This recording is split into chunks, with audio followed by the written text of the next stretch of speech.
Assalomu alaykum. Yoshlar telekanalida Jam ko'rsatuvi hamda men Jamshid Bobojonov. Sizlar bilan yana Oynai jahon orqali ko'rishib turganimdan juda ham xursandman. Bugungi suhbatdoshim menga shaxsan juda qiziq. Chunki bu inson to'g'risida juda ham ko'p eshitganman va asosiysi yaxshi ma'lumotlar eshitganman. Rostdan ham bu inson shunaqa yaxshimi? Dunyoqarashi qanaqa, fikrlash doirasi qanaqa, juda ham qiziq bo'ldi va bugungi ko'rsatuvga taklif etish tashabbusi bilan men o'zim chiqdim. Juda ham go'zal, latofatli aktrisamiz Marjona Mirza-Aliyeva. Assalomu alaykum. Xush kelibsiz. Rahmat. Vaqt ajratganingiz uchun kattakon rahmat. Rahmat, hurmat bilan chaqirganingiz uchun ham. Xursandman siz bilan ko'rishib. Mana bugungi ko'rsatuvga nasib qilibdi, suhbatlashamiz endi. Bo'ldi, suhbatlashamiz. Bizani ko'rsatuv shunaqaki, Jam deb nomlaganmiz nimaga? Chunki ushbu ko'rsatuvda xursandchiliklar, hayotda duch kelgan bir qaltis vaziyatlar, alamlar, bir armonlar hammasi jam bo'lib, insonni faqat ijtimoiy tarmoqdagi, seriallardagi emas, haqiqiy o'zini ko'rsatib berishga harakat qilamiz. Bu yerda hech qanaqa ramka, format degan narsa yo'q. Dildan suhbatlashamiz. Xudo xolis. Marjona Instagramda 582 mingta obunachingiz bor ekan. Buni yig'ish uchun ijtimoiy tarmoqga faollik qancha vaqtingiz ketdi? Baribirga ham shuncha odamni o'zingizga jalb qilish, kontentni ushlab turish uchun vaqt ketadi-ku. Farzand, yolg'iz onasiz. Farzandingizni o'zingiz katta qilasiz. Ham bu yerda seriallar va boshqa va ham galochkangiz ham yo'q ekan. Galochka nimaga olmagansiz? Obunachilar haqiqiymi? Allohga shukr, obunachilarim haqiqiy hammasi. Profilimda noldan yig'ilgan, hech qanaqani qo'shimcha nimalardir. O'zi umuman odatda profil bilan shug'ullanib, alohida e'tibor berib, kontent qilib unaqa odatim yo'q. O'zimga qiziq bo'lgan videoni bo'lishaman obunachilarim bilan va ularga har doim murojaatim bir xil bo'lgan, mani armiyam. Alohida yig'ish uchun ham hech qanaqa harakat bo'lmagan. Qodirxon seriali boshlangandan o'zi yig'ilib ketgan, serial o'sha payt faol bo'lgani uchun obunachilarning o'zi yig'ilgan. Hech qachon obunachilarimni yig'i yoki nakrutka deyiladi-ku. Ko'paytirish maqsadida. Unaqa bo'lmaganman-da. Mani armiyamni o'zim bilan birga har doim faol emasman unaqa Instagramda. O'zim nimadir xohlasam bo'lishib boraman. Odatda unaqa har doim 24 soat blogerlardagi yurg'izmayman. Content plan, bir reja, unaqa narsa yo'q. Mana hozir Qodirxon serialini esladingiz.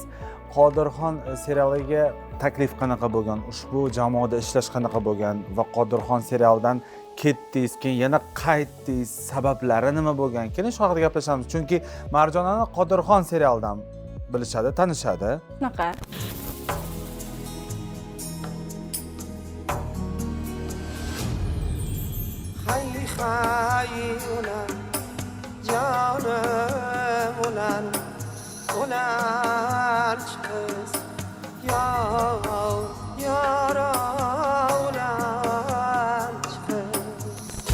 Qodirxondan oldin chunki faoliyatim boshlovchilik bo'lgan, kliplar bo'lgan. Nasibimiz Qodirxon serialida bo'lgan. U yoqda men o'zim o'sha boshlovchilik faoliyatimdan o'sha payt yoshlar kanalida ham ishlardim. Bizning kanal. Yulduzlar bizning kanalimizdan chiqishgan. Hop. Shu kanalda tarbiya olganmiz. Zara Ganiyevadan intervyu olganman va Qodirxon serialini rejissyori rahmatli Musoxon Nurmatov ustozimiz u yoqda ko'rib, rejissyorimiz Muslim Ali intervyudan taklif qilishgan. Menimcha ular yozgan ssenariyga to'g'ri kelganman. O'zi film hayotda shunaqa shaddodroq qiz bo'lgan u yoqda. Birinchi ko'rishganda to'g'ri kelgan bo'lsam kerak, nasibimiz bo'lgan, shu bilan davom etgan. Jarayon qanaqa bo'lgan? Boshlovchilikdan aktrisalikka kirishib ketish, jamoa bilan kelishib ketish qanaqa kechgan? Oson kechgan, chunki bundan oldin ham film sitkomlarimiz bor edi. Yaxshi kinoteatrlarda ketgan. Ularda ham ikkinchi darajali yoki epizod bo'lmagan, bosh rol bo'lgan meniki. Unaqa qiynalmaganman umuman. Begunoh degan serialimiz ham bo'lgandi. Unda ham serialda ham bosh rolda bo'lganmiz, So'zyon Azima bilan opa-singil o'ynaganmiz. Shuning uchun menda hech qanaqa aktrisalikka qiyinchilik bo'lmagan. Qodirxon serialida orada ketganim, ssenariy o'zi bilasiz, serial davomida o'zgarib turadi.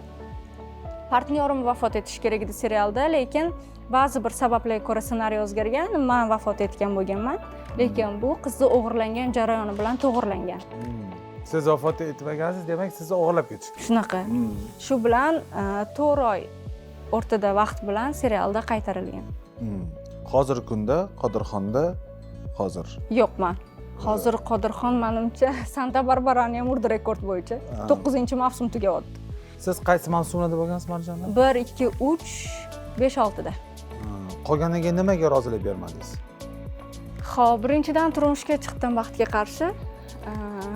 Ikkinchidan bo'ladi endi. Har bitta joyda rizqingizni hurmatingiz boricha bo'lishi kerak deb o'ylayman. Chunki undan keyin boshqa seriallarim ulandi, keyin onalik ta'tili edi menda. Undan keyin menga ustozimiz Musoxon Nurmatov jurnalist serialini topshirdilar. Ssenariy meniki edi, rejissyor o'zim edim. Jurnalistlik 2-mavsumini men oldim. Keyin jurnalist tugatganimda onalik ta'tiliga chiqdim. Shu bilan bolam 1,5 yosh bo'lgungacha ishga qaytmadim. Ishlamadingiz? Yo'q. Onalik ta'tiliga chiqdim dedingiz. Bilamiz, Qodirxon seriali orqali oila qurilgan, baribirga ham o'tmayman. Yolg'iz ona bo'lish, yolg'iz tarbiya qilasiz-ku, to'g'rimi hozir? Qiyinmi demoqchimisiz? Qanaqa kechdi, qanaqa bo'ldi? Chunki bizani hozir tomosha qilib turib, turmushdan ajragan yolg'iz onalar bo'lsa, qanaqadir motivatsiya bo'lishi kerak-ku, chunki Marjonni singani yo'q, Marjonni provokatsion intervyular bergani yo'q, ko'chaga chiqib baqirib, men bebaxtman degani yo'q. Har doim g'urur bilan qaddini tik tutib turdi. Shunga qatdan kuch oldingiz? Nima bo'ldi? Qanaqa kechirmalar bo'ldi? Avvalo Allohdan, undan keyin ota-onam bergan tarbiyasidan, keyin men boshim egadigan yoki baqir-chaqir qiladigan, o'zim uyaladigan hech qanaqa mavzuyim bo'lmagan. Endi bo'ladi, hamma joyda hamma o'zini oqlaydi. Men sobiq turmush o'rtog'imni ham hech kimga yomonlashni xohlamayman. O'zimni ham haqligimni 100% bilaman. Aytadi-yu, qo'pol ma'noda qilib aytganda qo'limdagi kozerlar juda ham ko'p, lekin farzandingiz uchun yopasiz. Negaki meni hamma tomonlama jim qilgan narsa birinchi o'rinda meni farzandim o'g'il bola. Ertaga inshaalloh katta bo'ladi. Hozir zamon internet bilan rivojlangan. Ijtimoiy tarmoq bilan. Ijtimoiy tarmoqlar bilan bittasini ochadi-da, nahotman shunaqa insonni farzandiman. Boshi egilishini xohlamayman. Meni bolam har doim boshi tik bo'lishi kerak, chunki uni onasi shunaqa tarbiya olgan. Faxrlansa, g'ururlansa, arziydigan yo'l tutganman o'zim uchun. Hech kimni hech narsada ayblamayman. Nasibimiz shu bo'lgan, rizqimiz shu o'tgacha bo'lgan. Yana bitta narsa, baribir hammamiz jamiyatda shu kasb tanlaganmiz, xohlaymizmi, xohlamaymizmi, xalq taniydi. Sizga mashhurlik nima berdi Marjona? Va qaysi taraflama sizga mashhurligingiz pand berdi? Hech qachon pand bermagan. Alhamdulillah, Alloh yetkazgan kasb, Xudoga shukr, men xursandman. Kirasiz san'atga zinadan sekin ko'tarilasiz, Allohga shukr. Va bitta rizqingiz nasibingiz yozilgan joy bo'ladi. Musoxon Nurmatov orqali Qodirxon seriali hamma intervyuimda aytganman, shu serial orqali nasibimiz bo'lgan, ozgina bo'lsa ham kibr bo'lmasin, muxlis deb xalq tanidi, Allohga shukr. Har doim mana yegan tuzingizni dasturxonni unutish kerak emas. Men o'sha insonga orqalaridan ham oilasiga ham minnatdorchiligimni har doim bildirib kelganman. Nasibimiz Qodirxonda bo'lgan, hech qanaqa yutqizish bo'lmagan, Xudoga shukr.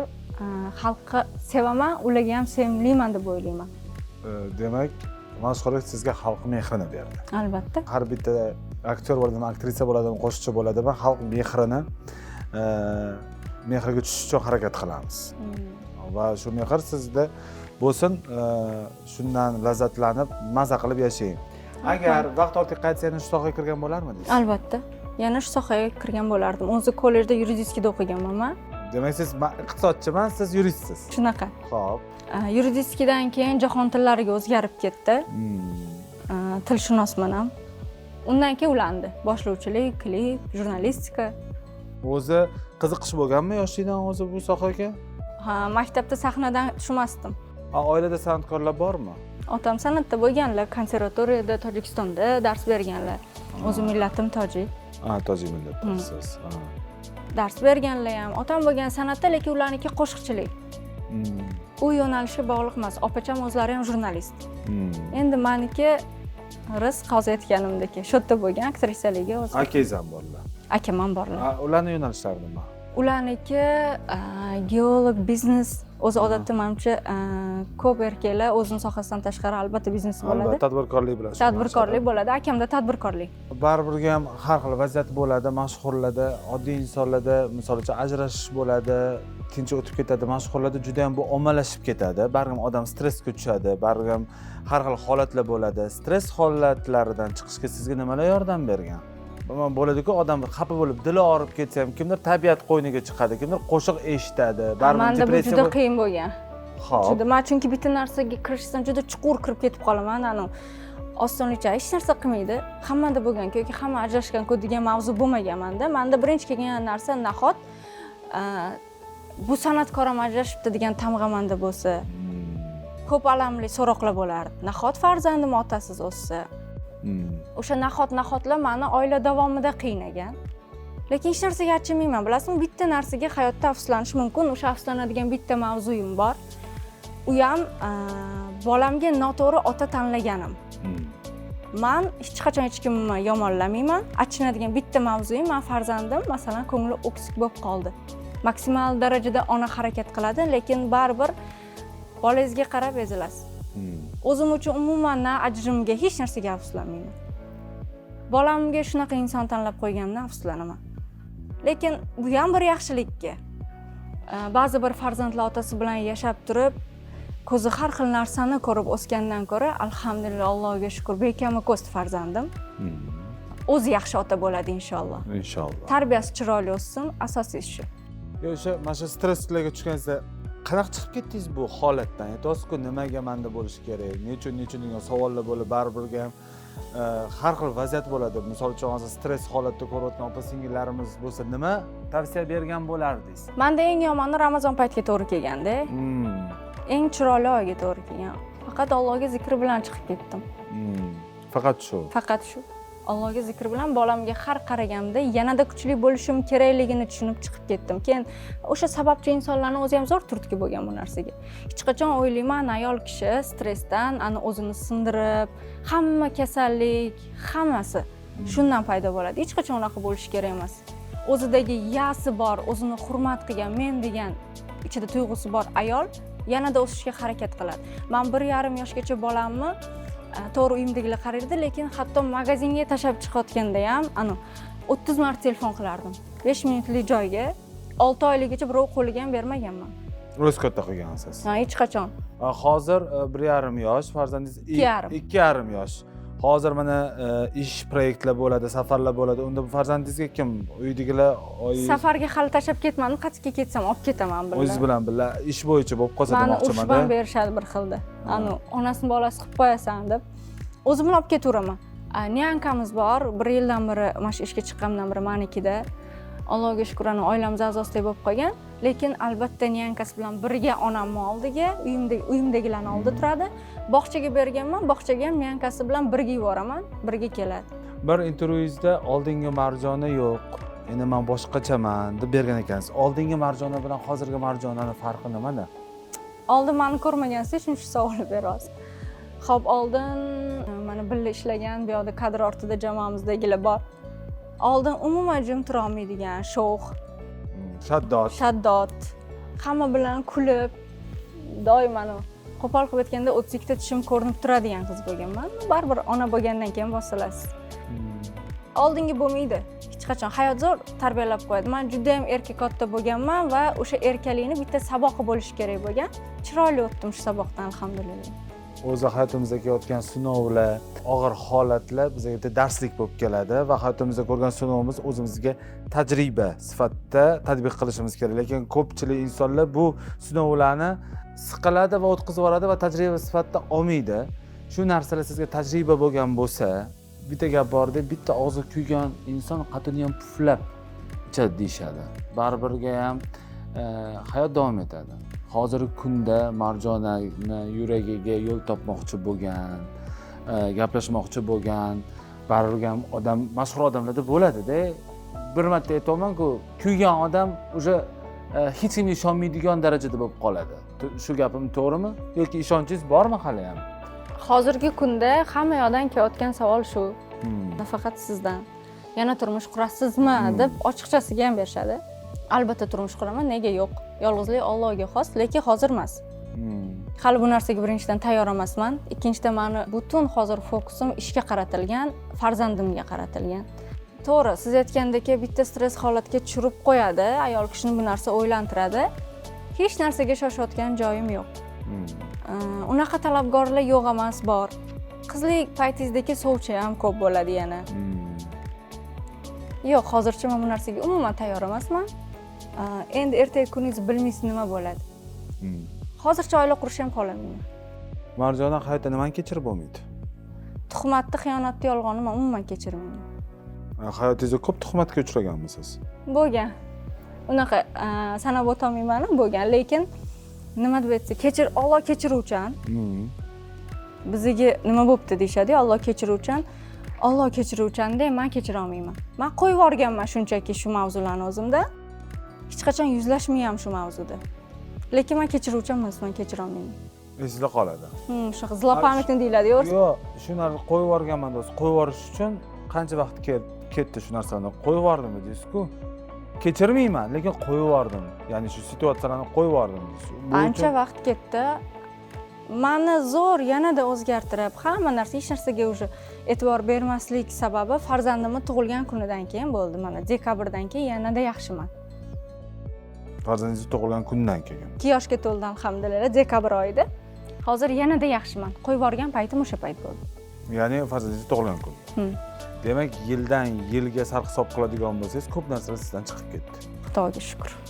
Bu vaziyatdan chiqishda psixolog yoki bu mutaxassislarga murojaat qildingizmi? Yo'q. Psixologiyaga munosabatingiz qanaqa? Umuman ishonmayman bunaqa narsalarga. To'g'ri, psixologiya bor. O'zingiz o'qisangiz, o'sha kitob o'zi hayotda psixologiyada. Lekin bilmayman, meni qanaqadir o'zimdagi tushuncha psixologlarning energiyasi menga o'tmaydi degan narsa bor. Chunki men vaqtida eshitib ham ko'rganman. Eng zo'rlarini ham xo'p deb chiqib ketib, bar bilganimni qiladi. O'zingizmi? Hozirgi kunda qaysi proyektlarda, kimlar bilan hamkorlikda ishlayapsiz? Yangi seriallar, loyihalar. Hozirgi kunda ko'rsatuvlarimiz bor. O'zi My 5 kanalida ko'pincha bizda. Yangi serialda podgotovka ketyapti, xudo xolasa. Bu serialda Muhammad Omon Xojar serialining rejissyori bilan birgalikda ssenariy yozganmiz. Ssenariy meniki bilan Muhammad Omonniki. Birgalikda xudo xolasa boshlaymiz inshaalloh. Hozircha ssenariy ko'rib chiqilyapti. Bizda bu yerda tayyorgarlik ketyapti. Inshaalloh boshlanganda hammaga yoqadi degan umiddamiz, xudo xolasa. Xudo xolasa, o'zi mana shu karyeraga, ishga qaraydigan bo'lsak, qaysi aktyor bilan partnyor bo'lib o'ynashni xohlardingiz? Unaqalar ko'p bo'lgan, lekin ishoning, rostdan ham определённо kimnidir o'ylamagan ekanman. O'zi partnyor tanlaysizmi? Tanlayman rosa. Birinchi aytadigan narsa, masalan, sevgi roli bo'ladigan bo'lsa, bo'yi mendan past bo'lmasin. Chunki menda eng ko'p muammo shunga uchraydi. Ssenariy ham tanlayman. Men har doim tan olganman, professional aktrisa emasman. Teatralni tugatmaganman chunki. Professional aktrisalar rol tanlamaydi deydi, ijobiy, salbiy o'ynayveradi. Men unaqa emasman, men tanlayman. Salbiy o'ynamayman. Salbiy nimaga o'ynamaysiz? Umuman yoqmaydi menga chunki. Salbiy bilmayman. O'zimni o'sha o'qigan ssenariyimda o'zimni topmasam, u ssenariy qanaqa darajadagi zo'r bo'lsa ham o'ynagim kelmaydi. O'zim maza qilishim kerak o'sha ssenariydan. Seriallar juda ko'p chiqadi takliflar. Bilmadim, achinmasdan javobini beraman. Chunki menga o'zimni rolim bo'lsa maza qilib o'ynay olaman. Mana Qodirxondan keyin boshqa qaysi proyektdan shu yerda maza qilib ishladim deya olasiz? Jurnalistda ham, jurnalistda unaqa maza qilib ishladim deya olmayman, chunki u payt javobgarlik siz bo'yingizda. Menda bo'lgan hamma narsa, homilador bo'lganman. Unaqa berilib rolimga kirishib o'ynay olmasdim, yig'laydigan kadrlarni ham. Xojarda yaxshi, xohlaganimdek o'yin bo'ldi. Qanaqasiga men sendan qutulishni o'ylayman. Nima? Shunaqa emasmidi? Esingizdan chiqib qoldi shekilli. Men eshitishim bo'yicha Marjona shu qanchalik rost siz Turkiyada ham aktrisalikka, kastinglarga borgansiz. Bo'lganmi shunaqa? Bu to'g'ri ma'lumotmi? Bo'lgan, qanaqa deb aytay, u paytda oilali bo'lganman. Noto'g'ri ma'lumot bilan to'g'ri solib ketishgan. Borib topshirib ko'ramiz bo'lib. Kastingga chaqirilgan. O'zi eng yomon ko'rgan narsam odatda kasting. Lekin chaqirilgan, borganimizda ham birinchi o'rinda farzandimni olishgan. kastingda. Keyin u yoqda so'rashgan O'zbekistonda nima ish qilishni. Nima ish qilishimizni aytganda, o'sha yerda o'zida YouTube'dan ko'rib, internet tarmoqlaridan ochiqchasiga aytishgan. Bekor kelibsizlar, vataninglarda yaxshigina taniqli ekansizlar. Bu yoqda boshqa davlatdan kelgan aktyor, aktrisalar o'smaydi. Baribir bizda o'zimizaniki bo'ladi yuqori darajada. Shundan keyin birinchi darajali o'zimizaniki bo'ladi. Ha. 4-5 bo'lishi mumkin. to'g'ri. O'sha narsa aytilgandan keyin qo'ng'iroq qilib chaqirilgan, "O'tdingiz, keling" deb, o'sha bosh roldagi aktrisaning dugonasining roliga. Ichingizda ixlos bo'ladi-ku. Borgim kelmagan, o'lgan. Farzandimni ham chaqirishgan, qo'ymaganman. Yo'q, qaytib ketaman deb turib olganman. Musofirchilikda oylab yashagansiz farzand bilan. Shunaqa. Qanaqa o'tgan? Qanaqa qilib bu yerda Marjona bo'lib, shuncha nomni, shu statusni tashlab Turkiyaga ketib borish? 3 yil bo'lgan bo'lsa turmush qurganimga, 1,5 yildan oshgan bo'lsa, men oilam buzilganiga salkam 2 yil. O'sha 1,5 yil davomida men Marjonani unutib bo'lgandim. Qisman butunlay unutib bo'lgandim. Faqat oilam. Erim, bolam, oilam. Boshqa davlatga ketiladimi, ketaverganman. Qiyinchilik bo'ladimi, o'tkazib o'rganman. Musofirchilik bari musofirchilik, qancha qo'lingizdagi mablag' bilan ketmang, qanaqa sharoitlarga tushganmiz. Endi bu intervyularda gapiriladigan narsa emas, lekin oila shunaqa bo'ladi, sabr bilan deb o'rgatishganda, sabr bilan o'tganmiz. Kim qanaqa qaraydi oilaga? O'tib ketgan. O'tib ketgan, shu oilam uchun deb statusdan hamma narsadan kechib ketgansiz, to'g'rimi? Shunaqa ko'p ma'lumotlarga egasiz, nimagaligini ikkalamiz ham bilamiz. Bilaman. Albatta kadrdan tashqari buni bemalol gaplashamiz, lekin hech kim bilmagan narsa edi bu Turkiyada yashaganim ham. Keyin Marjon, sizlarda silai rahim juda ham kuchli. Ya'ni akalaringiz, opalaringiz, ular haqida so'zlab bering. Silai rahim deganingiz chunki hamma har xil tushunadi. Xo'p, meni bitta akam bor, bitta opacham bor. Ular yoshi mendan ancha farq qiladi. Juda kutilgan erkak farzand bo'lganman. Akam 80-yillar, opacham 83. Farqi bilan men 94. Ikkita ota-onam bo'lgan deyman har doim. Akangiz bilan opangiz ham ota-onangiz. Ikkita ota-onam bo'lgan deyman, chunki juda ham erkalatishgan. Hozir ham farzandim, ham men ko'p bosilganman, erkalanmayman, lekin ular uchun baribir erkaman. Ishoning, 31 ga qarab ketdim, opacham o'pib, quchoqlab, mana shunaqa qilib o'tiradi. Men gapingizga isboti bilan meni o'zimni ikkita singlim bor. Birinchi singlim bilan oramiz 10 yil, ikkinchi singlim bilan oramiz 21 yil. Shunga men bilaman silai rahim deganda bu jigarlarning bir-biriga bo'lgan jonkuyarligi, mehr-oqibat haqida so'radim. Marjona, do'stlik bormi? Albatta. San'atdacha? San'atda ham bor. Ishonasiz? Ishonaman, albatta. Bilasizmi, nimaga shu savol nimagadir hozir yo'lda ko'nglimdan o'tdi. Shu savol menga keladi degan narsa bor. San'atda ham do'stlik bor. Kimdir do'stlik qila olmadimi, u insonni hayotda ham o'zini ichida negativi bor. Tushundingizmi? U odam atrofdagi aurani o'ziga o'xshab tasavvur qiladi. Kimlarni do'st deb bilasiz san'atda? Malika Rahmanovani. O'zi ham kuzatib tursa, hayotda ham, san'atda ham men juda ham yaqinim. Opa-singilday bo'lib ketgan darajadagi. Mana bitta misol san'atdan yaqinim. Bor, yana yaqinlarim ko'p, endi hammasini sanab bera olmayman, lekin men asosiy ham san'atda ham hayotda tan olib aytadiganim, san'atda ham, hayotda ham o'zi inson qanaqa bo'lsa shunaqasi uchraydi. Marjona, siz uchun o'zbek mana hozir kino kamrog'u, seriallarda sizningcha eng zo'r aktyor, aktrisa kim? Aktrisa mayli Marjona bo'lsin. Yo'q, nega? Men uchun har doim Dilnoza Kubayeva bo'lgan. Ularni juda ham yaxshi ko'rib, hurmat qilganman. Aktyor baribir bilmadim. Aktyorlarning ko'pi menga ijrosi yoqadi. Masalan, to'g'risini aytaman, o'zimni seriallarimni ham siz ham ko'rmaysiz. To'g'rimi? O'zingiz serialingizni ham ko'rmaysiz. Atrifga ko'ramiz, Instagramdan chiqib qoladigan. Reelslardan chiqib qolgandan ko'ramiz. Reelsdan ko'ramiz. O'shalardan kuzatadiganlarim bo'ladi. Maryam opa bilan sizni kuzatganman. Masalan, menga yoqadi. O'zingizdan boshlang. Sarvar Isayev bilan partnyor bo'lganmiz. Ularning ham ijrosini juda yaxshi ko'raman, hurmat qilaman. Partnyor sifatida ham, aktyor sifatida ham. Xo'p.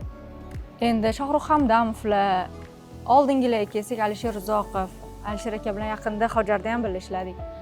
Ulug'bek Qodirov.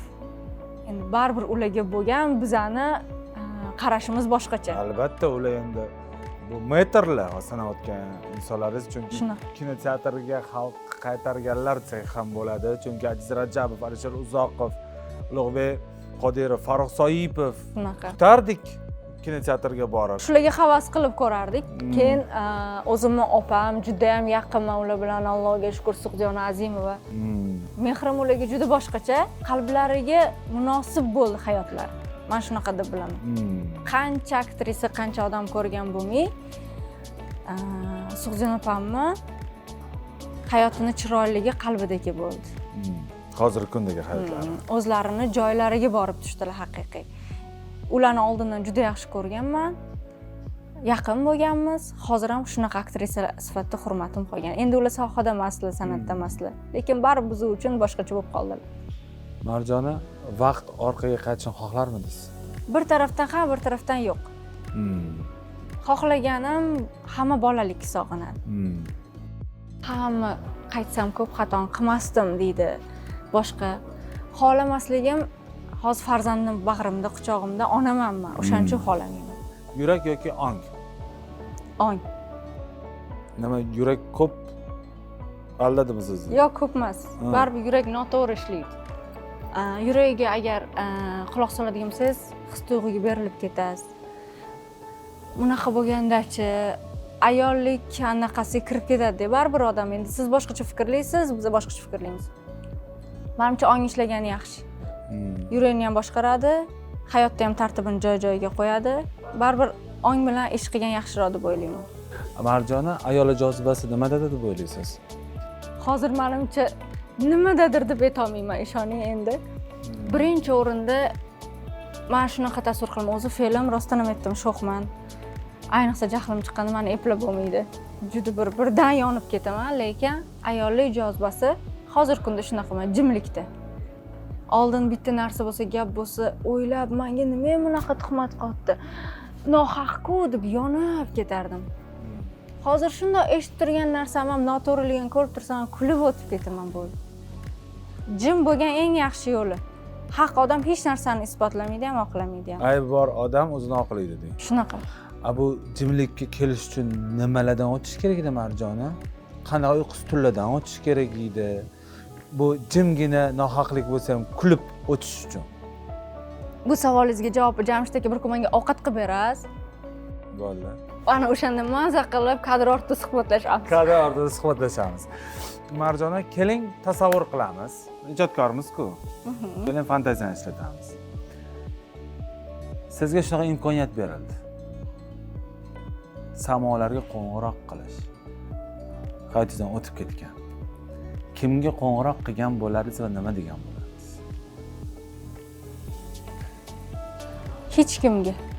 Hech kimga qo'ng'iroq qilmasdingiz. Hech kimga qilmasdim. Kimgadir qilib so'raydigan narsam, aytadigan gapim yo'q. Qo'ng'iroq qiladigan odamim ham yo'q. Chunki qo'ng'iroq qiladigan odam nimadandir afsuslanib, ichida armon qolgan bo'lishi kerak. Menda unaqa emas. Hamma o'tgan narsa xayrliga, yaxshiligiga. Qo'ng'iroq qiladigan narsam ham, odatim ham, hech aniq xohishim ham yo'q. Faqat bitta narsa onamga qilaman. Samo bo'lish shart emas. Hozir ham odatda ko'pincha meni bittada biladilar. Ona, sizni yaxshi ko'raman deb aytaman. Nima bo'ldi deydilar. O'zi bu gapni aytib turaman, lekin baribir o'sha so'zni yozganimda tinchmisan, nima bo'ldi deydilar. Tinchlikmi deydilar? Ha, tinchlikmi deydilar. Aytib tursam ham. Baribir joni ona bo'lib yanada yaxshi tushunasiz. Joni farzand uchun eng ko'p kuyadigan zot bu ona. Boshqa o'tgan hech narsaga achinib yoki xohish yoki kimgadir qo'ng'iroq qilish, kimgadir savol berish yo'q menda unaqa.